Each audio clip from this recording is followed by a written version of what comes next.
அன்பின் வணக்கம். தேன்கூடு வழங்கும் லியோ டால்ஸ்டாய் எழுதிய போரும் வாழ்வும் ஆடியோ புத்தகம். மொழிபெயர்ப்பு TS சொக்கலிங்கம். போரும் வாழ்வும் பகுதி 2, புத்தகம் 5. வாசிப்பவர் ரே விஜயலட்சுமி. அத்தியாயம் 1. 1812க்கு பின்னால் ருஷ்யாவுடன் நெப்போலியன் ஏன் யுத்தத்தை ஆரம்பித்தார்? ஏனெனில் அவரால் ட்ரெஸ்டனுக்கு போகாமல் இருக்க முடியவில்லை. அவருக்கு கிடைத்த மரியாதை உபசாரங்களை கண்டு அவருடைய தலை திரும்பாமல் இருக்க முடியவில்லை. ஜூன் மாதத்திய ஒரு காலை நேரத்தில் உற்சாகத்தில் ஈடுபட்டு ஒரு போலந்து யூனிஃபாரத்தை அவரால் அணியாமல் இருக்க முடியவில்லை. முதலில் குராக்கின் முன்பும் பின்னால் பலாஷேவ் முன்பும் பொங்கி வந்த கோபத்தை அவரால் அடக்க முடியவில்லை. தம்மை சொந்தமாக அவமானப்படுத்திவிட்டதாக நினைத்தபடியால் சமரச பேச்சுகளை அலெக்சாண்டர் மறுத்துவிட்டார். தமது கடமையை நிறைவேற்றியும் ஒரு பெரிய கமாண்டர் என்ற புகழை சம்பாதிக்கவும் விரும்பி தம்மால் முடிந்த வரையில் சிறந்த வழியில் இராணுவத்தை நடத்த பார்க்லே டி டாலி என்பவர் முயற்சி செய்தார்.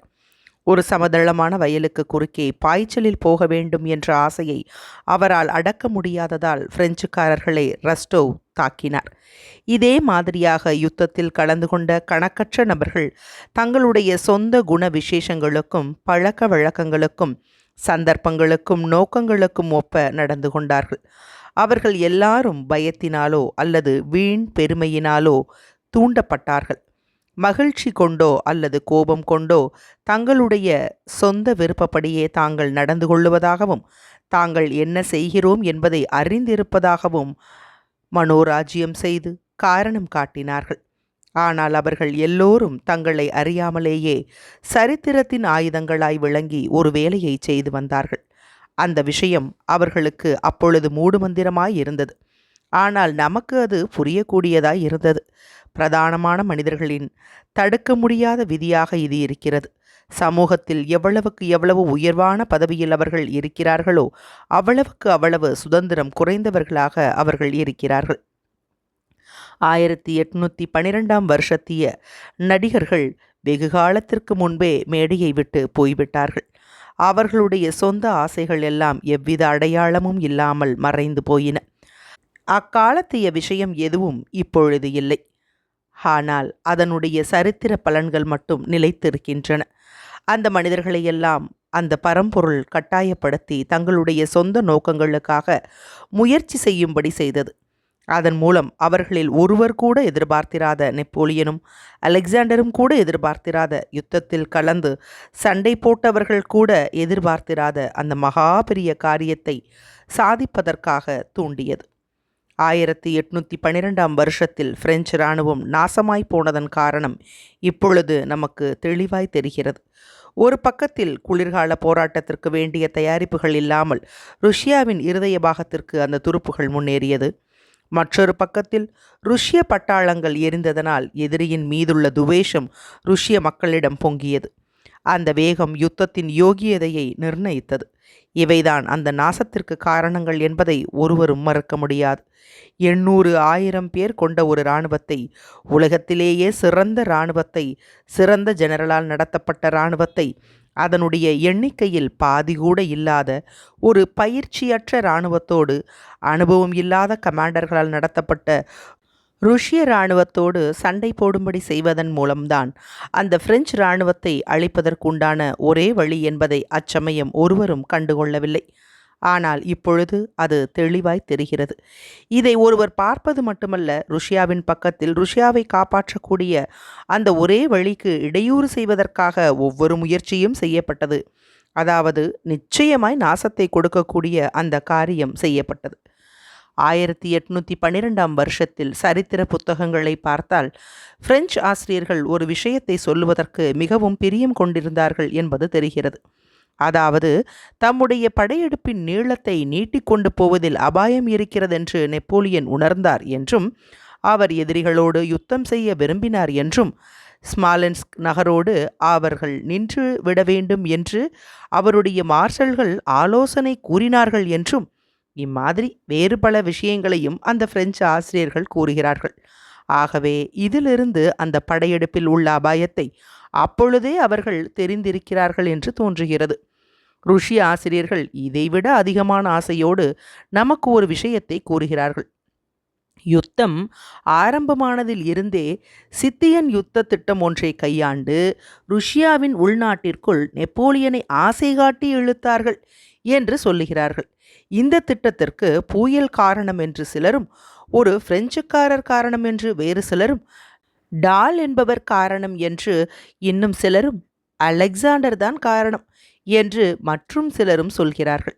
இவற்றிற்கு ஆதாரமாக குறிப்புகளையும் திட்டங்களையும் கடிதங்களையும் அவர்கள் காட்டி இந்த நடவடிக்கையை பற்றி அவற்றில் பிரஸ்தாபிக்கப்பட்டு இருப்பவைகளை அவர்கள் எடுத்து சொல்லுகிறார்கள்.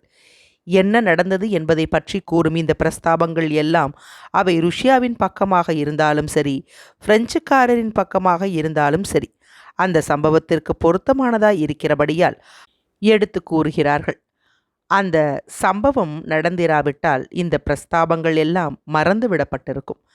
அப்பொழுது இருந்த போக்கிற்கு விரோதமாக சொல்லப்பட்ட கோடிக்கணக்கான பிரஸ்தாபங்கள் பொய்த்து போனபடியால் நாம் எப்படி மறந்துவிட்டோமோ அதேபோல் அதுவும் மறக்கப்பட்டிருக்கும். எந்த சம்பவத்தை பற்றியும் எப்பொழுதுமே அப்படி நடக்கும் என்று நான் அப்பொழுதே சொன்னேன் என்று சொல்லிக் கொண்டிருப்பார்கள். அவர்களுடைய கணக்கற்ற யூகங்களில் எத்தனையோ அவர்கள் யூகித்தபடி நடக்கவில்லை என்பதை அவர்கள் மறந்து விடுவார்கள். தமது படையெடுப்பை நீட்டிக்கொண்டு போவதால் அபாயம் ஏற்படும் என்பதை நெப்போலியன் அறிந்திருந்தார் என்று சொல்லுகிற யூகமும், ருஷ்யாவின் உள்நாட்டிற்கு எதிரியை மயக்கி அழைத்ததாக ருஷ்யர்கள் பக்கம் சொல்லுகிற யூகமும் அதே வகையைச் சேர்ந்தவைதான். அம்மாதிரி யூகங்களை நெப்போலியனுக்கோ அவருடைய மார்ஷல்களுக்கோ அல்லது ரஷ்ய கமாண்டர்களுக்கோ சரித்திரக்காரர்களால் சுலபமாய் பிணைத்து விட முடியாது. அந்த யுத்த காலம் முழுவதிலும் ருஷ்யாவின் உள்நாட்டிற்குள் பிரெஞ்சுக்காரர்களை இழுக்க வேண்டும் என்ற ஆசை ருஷ்யர்கள் பக்கம் இருந்ததே இல்லை. அது மட்டுமல்ல, ருஷ்யாவிற்குள் எதிரி முதலில் நுழைந்ததிலிருந்து அவனை நிறுத்துவதற்கு ஒவ்வொரு காரியமும் செய்யப்பட்டது. தம்முடைய படையெடுப்பை நீட்டிக்கொண்டு போவதற்கு நெப்போலியன் பயந்தார் என்பதும் இல்லை. முன்னால் எடுத்து வைக்கும் ஒவ்வொரு அடியையும் ஒரு வெற்றி என்று கண்டு அவர் வரவேற்றார். முந்தைய யுத்தங்களில் ஆவலோடு சண்டையை எதிர்நோக்கி கொண்டிருந்ததைப் போல இச்சமயம் அவர் விரும்பவில்லை. அவர் சோம்பேறித்தனமாயிருந்தார். யுத்த ஆரம்பத்தில் நமது இராணுவங்கள் பிரிந்திருந்தன. அவர்களை ஒன்று சேர்க்க வேண்டும் என்பது ஒன்றுதான் நமது ஒரே நினைப்பாயிருந்து வந்தது. நாம் பின்வாங்க வேண்டும் என்பது நினைப்பாயிருந்தால், எதிரியை மயக்கி உள்நாட்டிற்குள்ளே அழைக்க வேண்டும் என்பது நினைப்பாயிருந்தால், இராணுவங்களை ஒன்று சேர்ப்பதனால் எவ்வித பிரயோஜனமும் ஏற்பட போவதில்லை. இராணுவத்திற்கு உற்சாகம் ஊட்டி ருஷ்ய பூமியில் ஒவ்வொரு அங்குலத்தையும் பாதுகாக்க முயற்சிக்க வேண்டும் என்பதற்காகவே இராணுவத்தோடு சக்கரவர்த்தி இருந்து வந்தார், பின்வாங்குவதற்காக அல்ல. பூயலின் திட்டப்படி பிரம்மாண்டமான அளவில் டெரிசா முகாம் அமைக்கப்பட்டது. அதிலிருந்து மேலும் பின்வாங்குவதற்கு அப்பொழுது நினைப்பே கிடையாது. சேனாதிபதிகள் ஒவ்வொரு தடவையும் பின்வாங்கும் போதெல்லாம் சக்கரவர்த்தி கண்டித்து வந்தார். ஸ்மாலன்ஸ்க் நகர் வரையில் எதிரியை விரட்டுவது என்ற எண்ணத்தை கூட அவரால் தாங்க முடியவில்லை. ஆகவே மாஸ்கோவை எரிப்பது என்ற எண்ணத்தையும் அவரால் தாங்க முடியவில்லை. நமது பிரிந்த இராணுவங்கள் ஒன்று சேர்ந்த பின்பும் ஸ்மாலன்ஸ்கில் யுத்தம் செய்யாமல் அதை கைவிட்டு கொளுத்தியதைக் கண்டு அவர் மிகவும் அதிருப்தி அடைந்தார். இந்த விதமாக ருஷ்ய கமாண்டர்களும் சக்கரவர்த்தியும் நினைத்தார்கள். உள்நாட்டிற்குள் வெகு தூரத்திற்கு துருப்புகள் பின்வாங்கி வருவதைக் கண்டு மக்கள் அதைவிட அதிகமாக கோபம் கொண்டார்கள். நமது இராணுவத்தை இரண்டாக பிளந்துவிட்ட பின்பு நெப்போலியன் உள்நாட்டில் வெகு தூரம் முன்னேறியும் கூட யுத்தம் செய்யக்கூடிய பல சந்தர்ப்பங்கள் கிடைத்தும் அவர் கைவிட்டு விட்டார். ஆகஸ்ட் மாதத்தில் ஸ்மாலன்ஸ்கில் அவர் இருந்தார். மேலும் எப்படி முன்னேறுவது என்பதை பற்றியே அவர் சிந்தித்தார். அம்மாதிரி முன்னேறுவது அவருக்கு எவ்வளவு நாசகரமானது என்பதை இப்பொழுது நாம் பார்க்க முடிகிறது. மாஸ்கோவை நோக்கி முன்னேறுவதில் உள்ள ஆபத்தை நெப்போலியன் அறிந்திருக்கவில்லை என்பதை பல உண்மைகள் தெளிவாய் காட்டுகின்றன. அதேபோல நெப்போலியனை மயக்கி உள்ளே இழுக்க வேண்டும் என்ற நினைப்பில் அலெக்சாண்டரோ அல்லது ருஷ்ய கமாண்டர்களோ அப்பொழுது இருந்ததும் இல்லை. அதற்கு நேர்விரோதமாகவே அவர்கள் இருந்தார்கள். எந்த திட்டத்தின் விளைவாகவும் நெப்போலியன் உள்நாட்டிற்கு மயக்கி அழைத்தது என்பது ஏற்படவில்லை. ஏனெனில் அது சாத்தியமானது என்று ஒருவரும் நம்பவில்லை.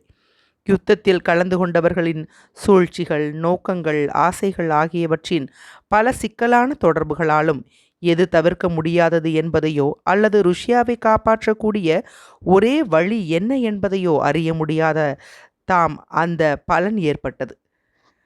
ஒவ்வொன்றும் தற்செயலாக வந்து அமைந்தது. யுத்த காலத்தின் ஆரம்பத்தில் இராணுவங்கள் பிரிந்திருந்தன. எதிரி முன்னேறுவதை தடுக்கும் பொருட்டும் எதிரியுடன் போரிடுவதற்காகவும் அந்த இராணுவங்களை ஒன்று சேர்க்க நாம் முயற்சித்தோம்.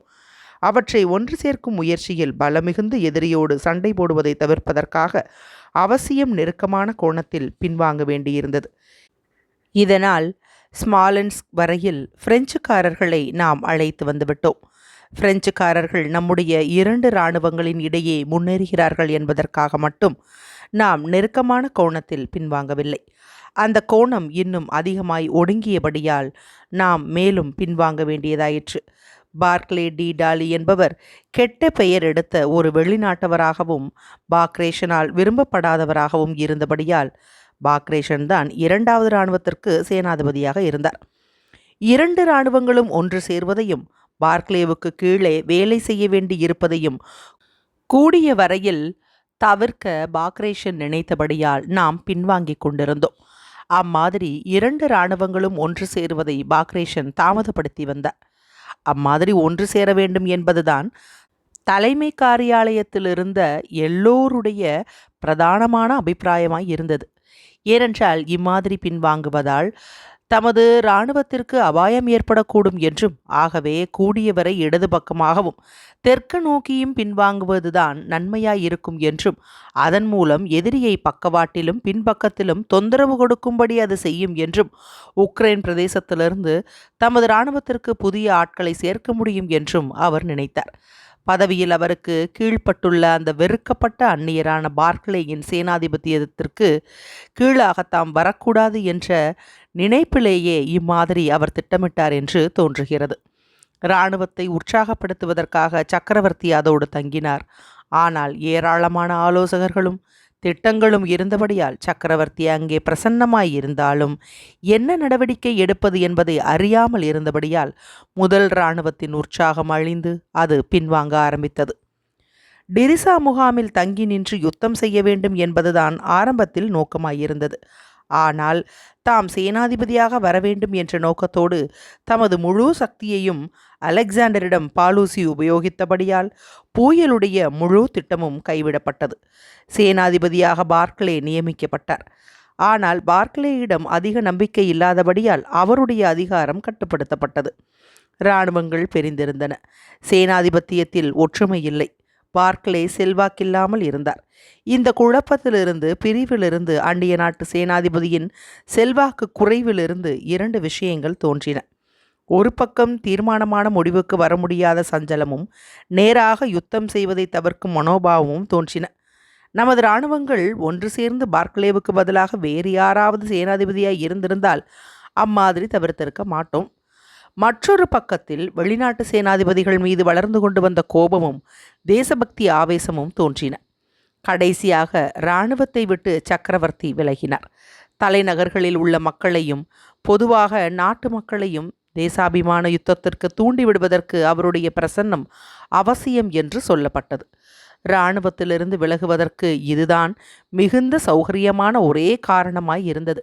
சக்கரவர்த்தி மாஸ்கோவிற்கு விஜயம் செய்ததன் பலனாக ருஷ்ய இராணுவம் 3 மடங்காக உயர்ந்தது. சேனாதிபதி பூரணமாக இராணுவத்தின் மீது ஆதிக்கம் செலுத்துவதற்கு தாம் இடையூறாய் இருக்கக்கூடாது என்று கருதியே அவர் விலகினார். இன்னும் அதிகமான உறுதியான நடவடிக்கைகள் எடுக்கப்படும் என்று அச்சமயம் அவர் நம்பினார். ஆனால் இராணுவங்களின் சேனாதிபத்தியம் இன்னும் அதிகமாக குழப்பமடைந்து பலவீனமாயிற்று. பெனிக்சன், ஜாரேவிச், இன்னும் ஏராளமான உதவியாளர் ஜெனரல்கள் ஆகிய எல்லோரும் இராணுவத்தோடையே தங்கினார்கள். சேனாதிபதியின் செய்கைகளை கவனிக்கவும் அவருக்கு உற்சாகமூட்டவும் அவர்கள் தங்கினார்கள். ஆனால் சக்கரவர்த்தியின் கண்களான இவர்களுடைய கண்காணிப்பில் தாம் முன்பு எப்பொழுதையும் விட சுதந்திரம் குறைந்து இருப்பதாக பார்க்லே உணர்ந்தார்.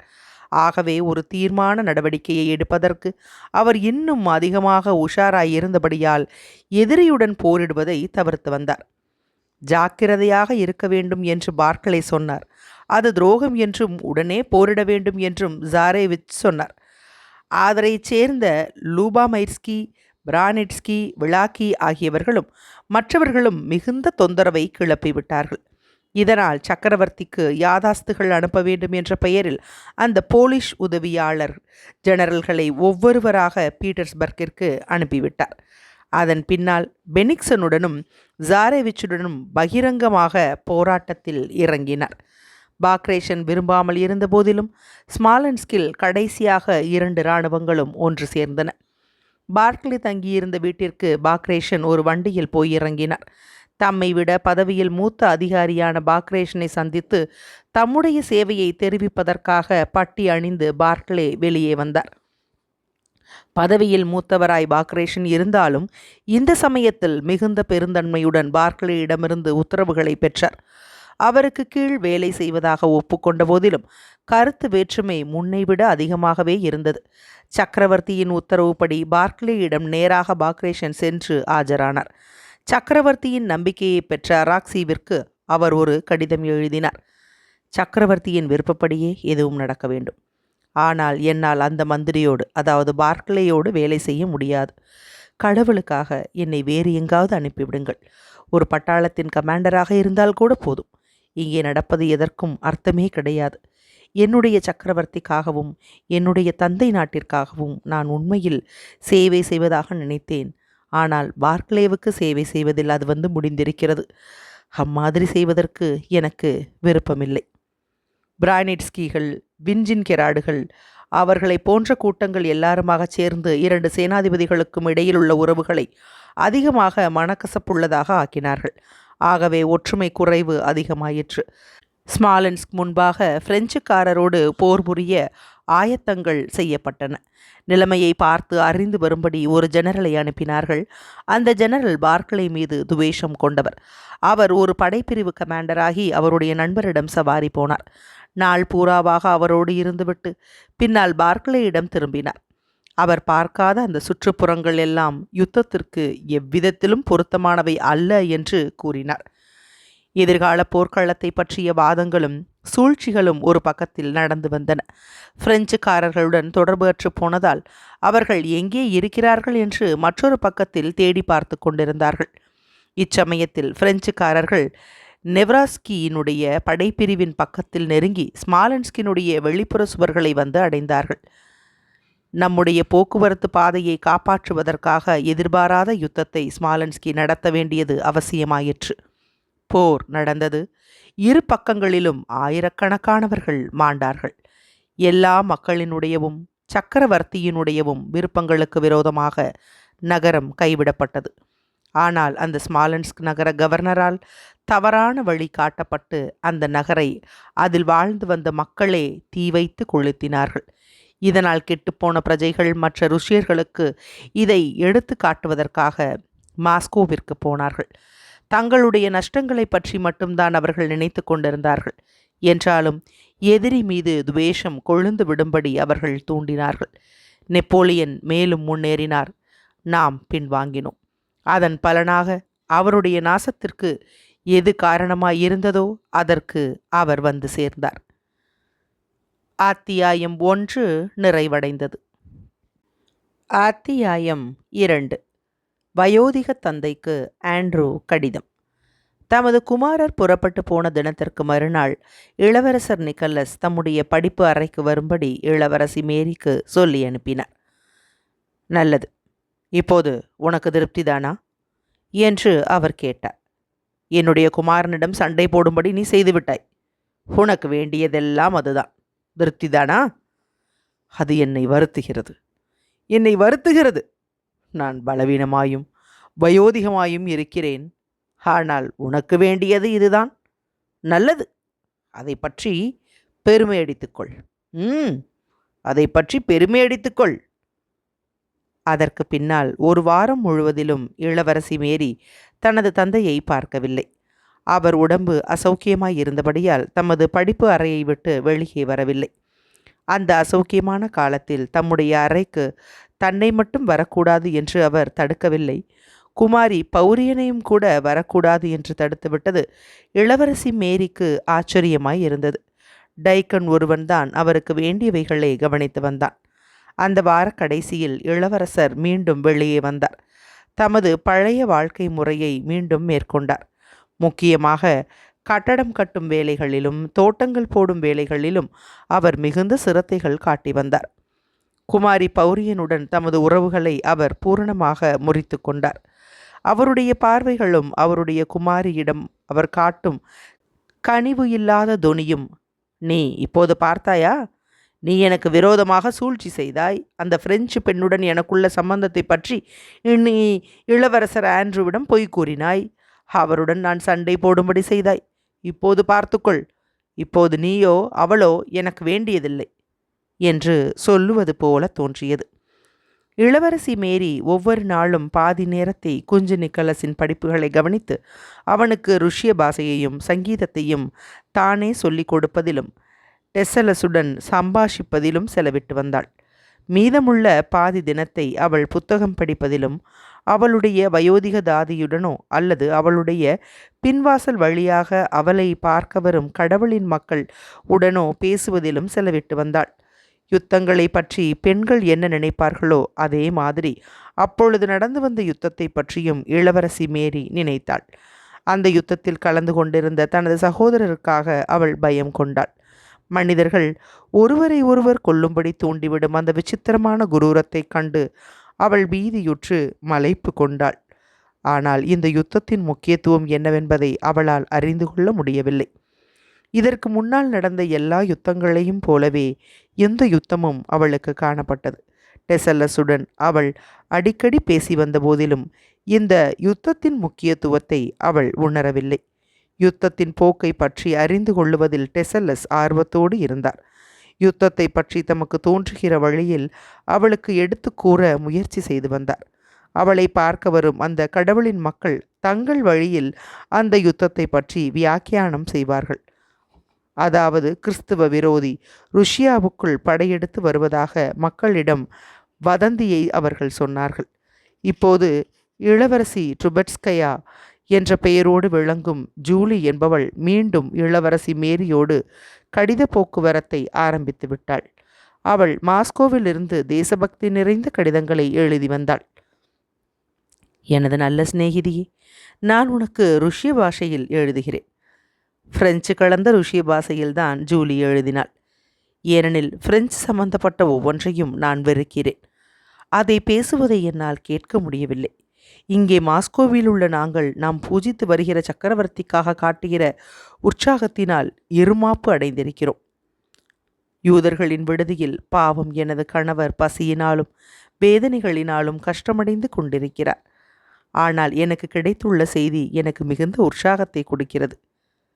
ராயேவ்ஸ்கி தம்முடைய 2 பையன்களை தழுவிக்கொண்டு, நான் இவர்களோடு அழிந்து போவேன், நாங்கள் பின்வாங்க மாட்டோம் என்று சொல்லி அவர் செய்த வீரத்தனமான காரியங்களை நீ கேள்விப்பட்டிருக்கலாம். நம்மை விட எதிரி 2 மடங்கு அதிக பலம் கொண்டவனாயிருந்தாலும் நம்மை அவனால் அசைக்க முடியாது. இங்கு நம்மால் முடிந்த அளவில் நாம் காலம் கழிக்கிறோம். ஆனால் யுத்த காலம் மாதிரியே நாம் காலம் கழிப்போம். இளவரசிகளான அலைனும் சோஃபியும் நாட்கள் பூராவாக என்னுடன் அமர்ந்திருப்பார்கள். நாங்கள் கணவர்கள் இருந்தும் விதவைகள் மாதிரி சந்தோஷமில்லாமல் இருந்தாலும் துணிகள் தயாரித்து கொண்டே அழகாக சம்பாஷணைகளை செய்து கொண்டிருக்கிறோம். என்னுடைய சிநேகிதியான உன்னைத்தான் நாங்கள் மிக தேடுகிறோம் என்று எழுதியிருந்தாள். இந்த யுத்தத்தின் முழு முக்கியத்துவத்தையும் இளவரசி மேரி அறியாமல் இருந்ததற்கு முக்கிய காரணம் என்னவென்றால், வயோதிக இளவரசர் இதை பற்றி எப்போதும் பேசியதே இல்லை. இதை ஒரு பொருட்டாக அவர் மதித்ததும் இல்லை. யுத்தத்தை பற்றி டின்னர் சமயத்தில் டெசலஸ் குறிப்பிடும்போது சிரித்து கொண்டு வயோதிக இளவரசர் அவரை பார்ப்பதுண்டு. இளவரசரின் குரல் மிகுந்த அமைதியாகவும் தன்னம்பிக்கை கொண்டதாகவும் இருந்தபடியால் கொஞ்சம் கூட தயக்கமில்லாமல் அவரை இளவரசி மேரி நம்பினாள்.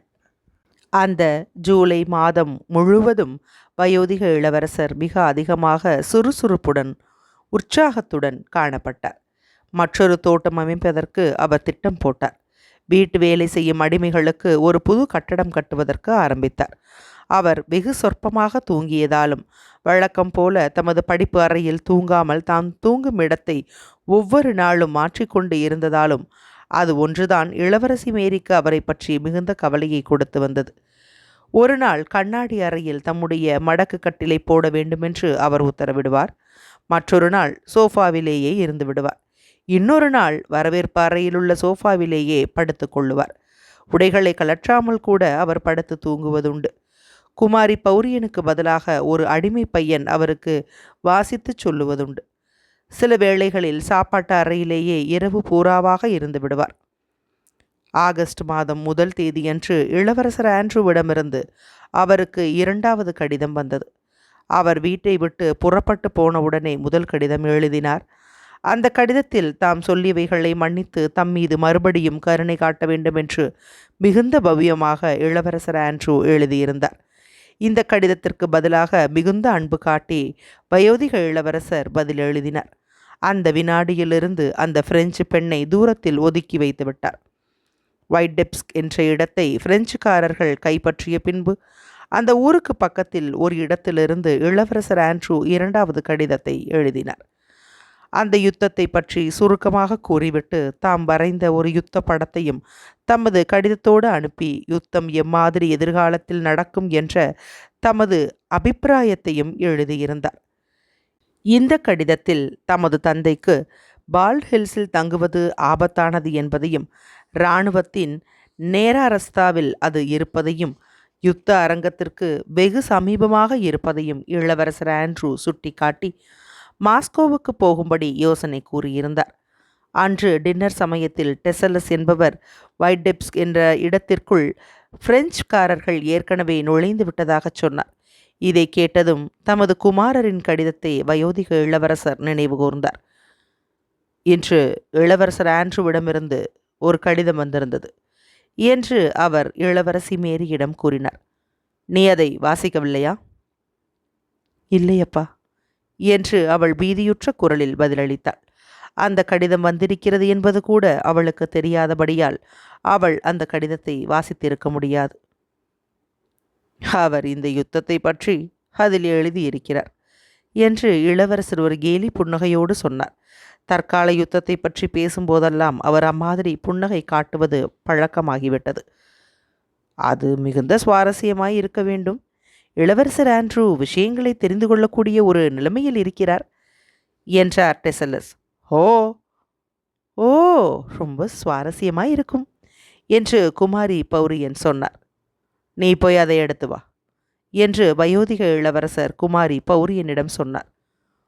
உனக்கு தெரியும், அந்த காகித பழுவுக்கு கீழாக அந்த சிறிய மேஜையின் மீது இருக்கிறது. குமாரி பௌரியன் ஆவலோடு குதித்து எழுந்தார்.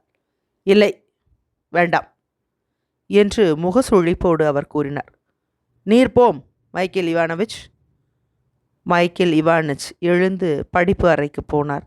அவர் அறையை விட்டு போனதும் வயோதிக இளவரசர் மன அமைதி இல்லாமல் சுற்றி நோக்கி தமது சவுக்கத்தை கீழே எறிந்துவிட்டு தாமே புறப்பட்டு போனார். அவர்களால் ஒன்றும் செய்ய முடியாது, எப்போதுமே ஊழல்கள் செய்து கொண்டே இருப்பார்கள் என்று அவர் முணங்கினார். அவர் வெளியே போன பின்பு இளவரசி மேரியும் டெசலஸும் குமாரி பௌரியனும் அந்த குஞ்சு நிக்கலஸும் மௌனமாக ஒருவருக்கொருவர் பார்வைகளை பரிமாறிக்கொண்டார்கள்.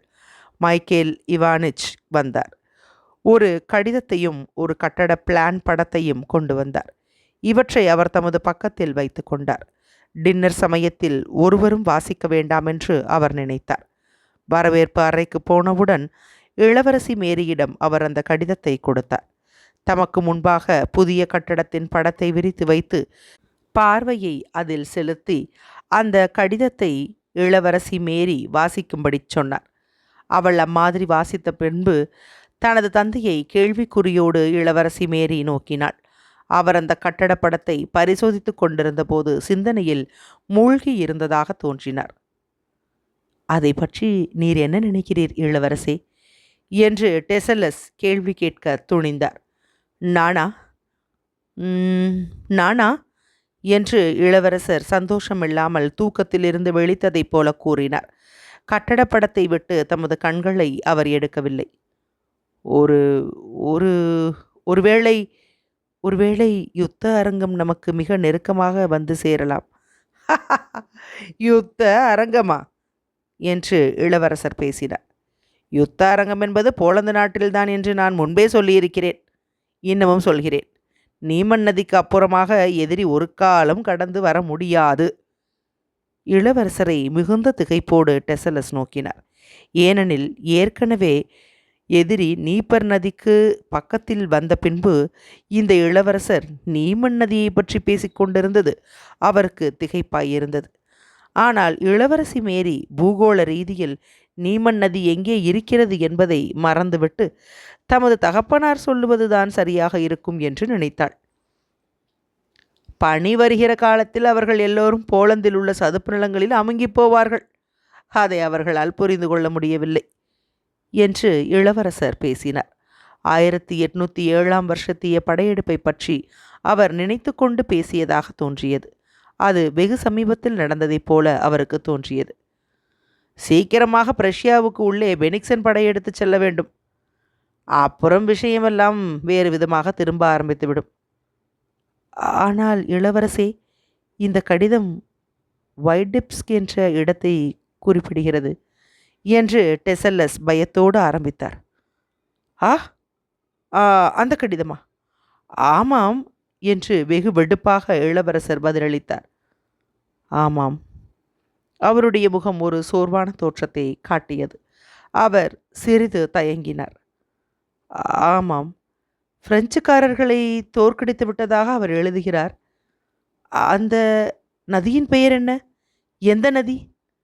டெசல்லஸ் தமது கண்களை கவிழ்த்து கொண்டார். அதை பற்றி இளவரசர் எதுவும் எழுதவில்லை என்று அமைதியோடு அவர் குறிப்பிட்டார். அவர் எழுதவில்லையா? ஆனால் நானாக அதை உற்பத்தி செய்யவில்லை. வெகு நேரம் வரையில் ஒருவரும் பேசவில்லை. ஆமாம் ஆமாம், நல்லது. மைக்கேல் இவானிச் என்று அவர் திடீரென்று சொல்லி தலையை உயர்த்தி அந்த கட்டடத்தின் படத்தை சுட்டிக்காட்டி, இதை எப்படி மாற்றலாம் என்று நீர் எனக்கு சொல்லும் என்று கூறினார். அந்த படத்தின் பக்கத்தில் மைக்கேல் இவானிச் சென்றார்.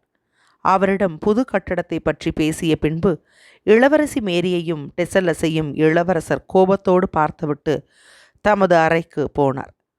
தயக்கமான ஆச்சரியம் கொண்ட நோக்கோடு டெசல்லஸ் தனது தந்தையை குத்திட்டு பார்ப்பதையும் மௌனமாயிருப்பதையும் மேரி கவனித்தாள்.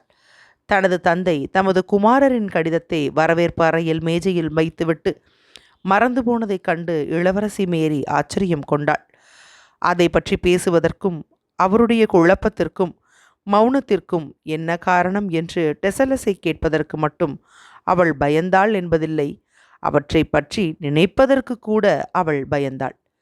மாலையில் இளவரசர் அனுப்பிய மைக்கேல் இவானிச் இளவரசி மேரியிடம் வந்து வரவேற்பு அறையில் மறந்து போய் விட்டுவிட்டு போன இளவரசர் ஆண்ட்ரூவின் கடிதத்தை கேட்டார். அவள் அதை அவரிடம் கொடுத்தாள். கேட்பதற்கு அவளுக்கு மன அதிருப்தியாய் இருந்த போதிலும் தனது தந்தை என்ன செய்து கொண்டிருக்கிறார் என்று கேட்டாள்.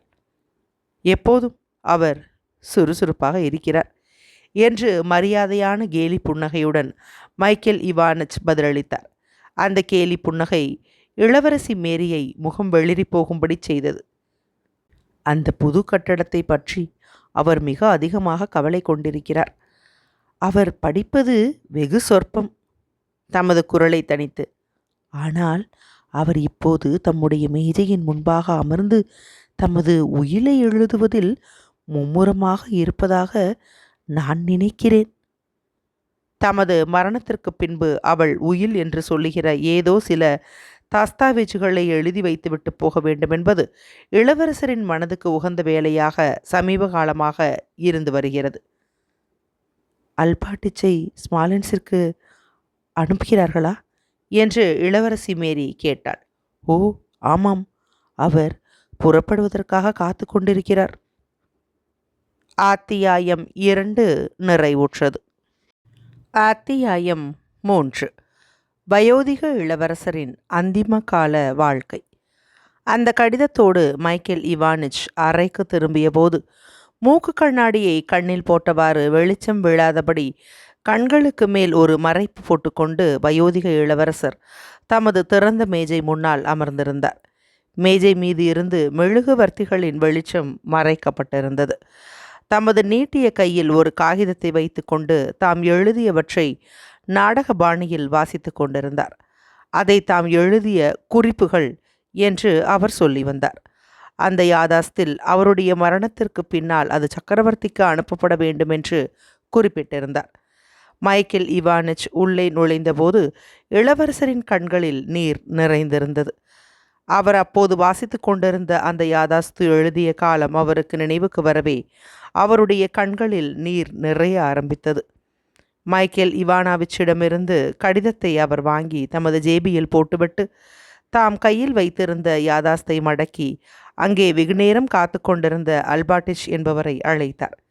ஸ்மாலன்ஸ்கில் என்னென்ன சாமான்கள் வாங்க வேண்டும் என்பதற்காக இளவரசர் ஒரு ஜாபிதா தயாரித்திருந்தார்.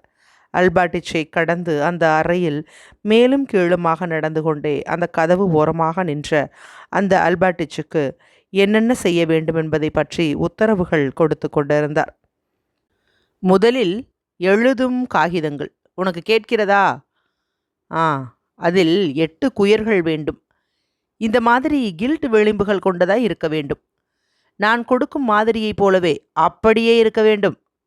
வார்னிஷ், முத்திரை, அரக்கு இவையெல்லாம் மைக்கேல் இவானாவிச்சின் ஜாபிதாவில் இருக்கிறபடி வாங்க வேண்டும். அவர் மேலும் கீழும் நடந்து கொண்டு தாம் எழுதிய குறிப்புகளை பார்வையிட்டார். அதன் பின்னால் இந்த யாதாஸ்தை பற்றிய ஒரு கடிதத்தை கவர்னரிடம் நேராக கொடுக்க வேண்டும். அடுத்தபடியாக அந்த புது கட்டடத்தின் கதவுகளுக்கு புதிய கீழ்கள் வாங்க வேண்டும். ஆழ்ந்த கண்களை மூடிக்கொண்டிருந்தவர் அப்படியே தூங்கிவிட்டார். அல்பாட்டிச் மெதுவாக அசைய ஆரம்பித்தார். நல்லது, நீர் போகலாம். இன்னும் ஏதாவது வேண்டியிருந்தால் உமக்கு பின்னால் சொல்லி அனுப்புகிறேன். அல்பாட்டிச் வெளியே போனார். இளவரசர் மீண்டும் தமது பீரோவின் பக்கமாக சென்று அதன் உள்ளே பார்த்தார். அங்கிருந்த காகிதங்களை தடவி பார்த்தார். பின்னால் பீரோவை மறுபடியும் மூடி அந்த மேஜையின் முன்னால் அமர்ந்து கவர்னருக்கு எழுத ஆரம்பித்தார். அந்த கவர்னர் கடிதத்தை எழுதி முடித்து அதற்கு முத்திரையிட்டு அவர் எழுந்திருக்கும்போது ஏற்கனவே வெகு நேரமாகிவிட்டது. அவர் தூங்க வேண்டுமென்று விரும்பினார். ஆனால் அப்படி செய்ய முடியாது என்பதை அவர் அறிவார். படுக்கையில் படுத்தால் மிகுந்த சோர்வான நினைப்புகள் தோன்றும் என்பதையும் அவர் அறிவார். ஆகவே அவர் டைக்கனை அழைத்து அன்று இரவு தமது படுக்கையை எங்கே போட வேண்டுமென்பதை காட்டுவதற்கு அந்த அறை வழியாக சென்றார். ஒவ்வொரு மூலையையும் அவர் நன்றாய் சுற்றி பார்த்தார். ஒவ்வொரு இடமும் அவருக்கு பிடித்தமில்லாமல் இருந்தது.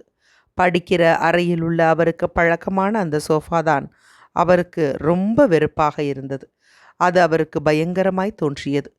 ஒருவேளை அவர் படுத்திருந்த காலத்தில் அவருக்கு நேர்ந்த மன துன்பமான சிந்தனைகள் அதற்கு காரணமாக இருக்கலாம். ஒவ்வொரு பக்கமும் அவருக்கு மனதுக்கு திருப்தி இல்லை. ஆனால் அந்த பியானோவுக்கு பின்னால் அந்த உட்காரும் அறையில் உள்ள மூலை மற்றவைகளை விட சிலாக்கியமானதாக தோன்றியது. அந்த இடத்தில் அதுவரை அவர் தூங்கியதில்லை. ஒரு சேவகனின் உதவியோடு கட்டிலை டைக்கன் தூக்கி கொண்டு வந்து போட ஆரம்பித்தான். அது சரியல்ல என்று இளவரசர் கூவினார். 2 அங்குலங்கள் அந்த மூலையிலிருந்து கட்டிலை தள்ளி பின்னால் மீண்டும் சுவரை நோக்கி தள்ளினார். நல்லது, கடைசியாக நான் முடித்து விட்டேன். இப்போது நான் ஓய்வெடுத்து கொள்ள வேண்டும் என்று நினைத்து தமது ஆடைகளை கழற்றும்படி டைக்கனிடம் சொன்னார். தமது கோட்டையும் கால் சட்டையையும் கழற்றுவதற்கு அவர் எடுத்துக்கொள்ள வேண்டிய முயற்சியைக் கண்டு எரிச்சல் கொண்டார். உடைகளை களைந்த பின்பு படுக்கையில் அமர்ந்து தம்முடைய உலர்ந்து போன மஞ்சள் கால்களை இகழ்ச்சியோடு பார்த்து கொண்டிருக்கும் போது அவர் சிந்தனையில் ஆழ்ந்திருந்ததாக தோன்றினார். ஆனால் அவர் யோசித்து கொண்டிருக்கவில்லை. அந்த கால்களை கட்டில் மேல் தூக்கி வைக்க வேண்டிய சிரமத்திற்காக அந்த வேலையை ஒத்தி வைத்து கொண்டிருந்தார். எவ்வளவு கஷ்டமாய் இருக்கிறது. இந்த தொல்லை முடிவடைய வேண்டும். நீ எனக்கு விடுதலை கொடுத்து விடு என்று அவர் நினைத்தார். தமது உதடுகள் 2ஐயும் இறுக்கி கொண்டு 20,000 தடவை முயற்சித்து கடைசியாக கட்டிலில் படுத்தார். அவர் படுத்த உடனேயே அந்த படுக்கை முன்னும் பின்னும் ஆடுவது போலவும் பெருமூச்சு விடுவது போலவும் தோன்றியது. இம்மாதிரி ஒவ்வொரு இரவும் அவருக்கு ஏற்பட்டு வந்தது. தம்முடைய கண்களை மூடப்போகிற சமயத்தில் திடீரென்று மீண்டும் திறந்தார். சாந்தமென்பதே இல்லை, நாசமாய்ப்போக என்று அவர் கோபமாக முணுமுணுத்தார். யாரிடம் கோபப்படுகிறார் என்பது அவருக்கு தெரியாது. ஆமாம், இன்னொரு முக்கியமான காரியம் இருக்கிறது. வெகு முக்கியமான காரியம். நான் படுத்த பின்பு அதை யோசிக்கலாம் என்று இருந்தேன். தாள்கள் போட வேண்டிய விஷயமா? இல்லை.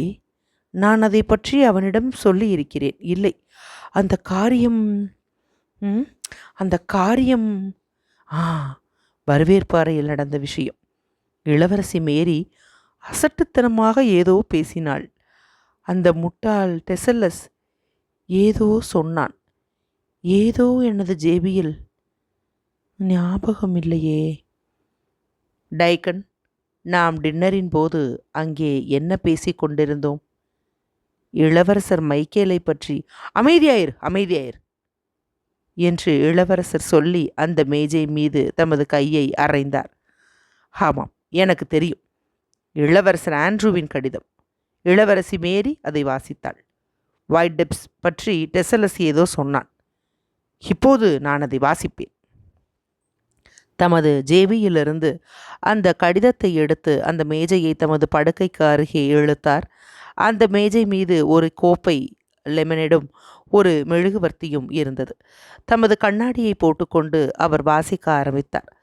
அந்த இரவின் அமைதியில் பச்சை மறைப்பு போட்ட அந்த மங்கலான ஒளியில் அவர் வாசித்த போதுதான் அந்த கடிதத்தின் அர்த்தத்தை ஒரு வினாடி உணர ஆரம்பித்தார். வைடெப்ஸ் என்ற இடத்தில் பிரெஞ்சுக்காரர்கள் இருந்தால் ஸ்மாலன்ஸ் நகருக்கு 4 நாட்களில் வந்துவிடலாம். ஏற்கனவே ஒருவேளை அங்கு வந்திருந்தாலும் வந்திருக்கலாம் என்று சொல்லி டைக்கன் என்று அவர் அழைத்தார். டைக்கன் உடனே குதித்து எழுந்தான். இல்லை இல்லை, எனக்கு ஒன்றும் தேவையில்லை என்று அவர் கூச்சலிட்டார். அந்த கடிதத்தை அந்த மெழுகுவர்த்தி ஸ்டாண்டுக்கு அடியில் வைத்துவிட்டு தமது கண்களை மூடினார். பிரகாசமான நடுப்பகலில் அந்த டேன்யூப் நதியின் காட்சி அவருக்கு முன்னால் கிளம்பின. நாணல்களும் ருஷ்ய முகாம்களும் தோன்றின. தம்முடைய ஆரோக்கியமான முகத்தில் ஒரு சுருக்கம் கூட இல்லாதபடி தாம் ஒரு வாலிப ஜெனரலாய் சுறுசுறுப்போடும் உற்சாகத்தோடும் இருந்த காட்சி அவருக்கு தோன்றியது. பாட்டம்கினுடைய பலவர்ண கூடாரத்திற்குள் நுழைந்ததும் அங்கே ஏற்பட்ட பொறாமைகளும் அவருக்கு அச்சமயத்தில் எவ்வளவு பலமாய் இருந்தனவோ அதே மாதிரி இப்போதும் பலமாய் தோன்றின. பாட்டம்கின்னை அவர் முதலில் பார்த்தபோது பேசிய வார்த்தைகளை இப்போது நினைத்து பார்த்தார். தமக்கு முன்னால் ஒரு பருத்த மஞ்சள் முகம் கொண்ட குட்டையான தடித்த பெண்ணாகிய சக்கரவர்த்தினி மாதாவும் அவளுடைய புன்முறுவலும் அவள் அவரை முதலில் அருள்கூர்ந்து வரவேற்றதும் தோன்றின. பின்னால் அவளுடைய சவப்பெட்டியில் அவளுடைய கையை முத்தமிடுவதற்காக ஜூபாவ் என்பவரோடு அவர் போட்ட சண்டையும் அவருக்கு முன்னால் வந்து தோன்றின.